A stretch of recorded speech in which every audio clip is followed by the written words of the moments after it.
Thank you very much. It's my pleasure and honor to be here. I gotta say this, I have nothing but respect and admiration for the people at this table, especially C-Mac and Ed, who I met when I ran in 2006. I know that I think Ed, it's Ed's third time and your fourth time. It's my second time. I like to think my situation has changed a little bit since I ran in 2006, since I was appointed to the bench in 2007. And the most important distinction between me and everyone else in this crazy race for office number 28 is that I'm actually sitting in the seat right now.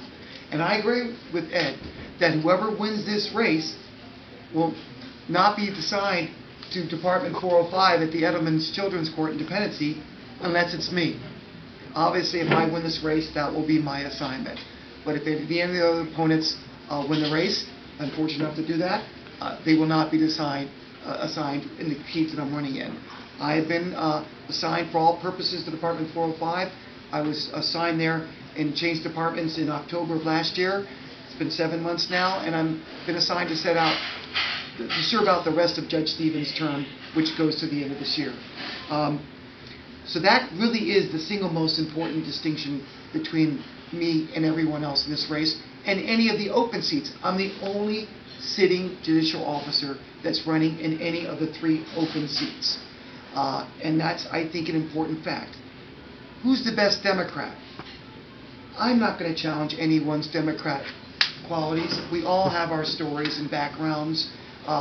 Elizabeth, what she said was very admirable. We all can say these things. I'm C-Mac also. You know, I have my story. You can read it on my website if you'd like. But I'm here to talk about facts, because it is a serious job, and it's an important job. As I said before, my signature can take away your children forever. That's an awesome responsibility, and I take it very seriously. And I mean no disrespect for anyone else, but I think it's fair that I can point out when I ran in 2006 as a private attorney, I received a well-qualified rating from the Los Angeles County Bar Association. In fact, I researched it. I'm the only person ever in the history of judicial elections that I can find over the last 10 elections from the private sector to be rated well-qualified. For some reason, they don't rate private attorneys well-qualified. I'm the only one. And I'm the only one at this table who has ever received a well-qualified rating from the Bar Association.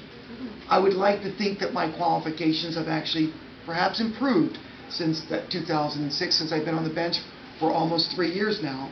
And I do think it's a fair distinction. Again,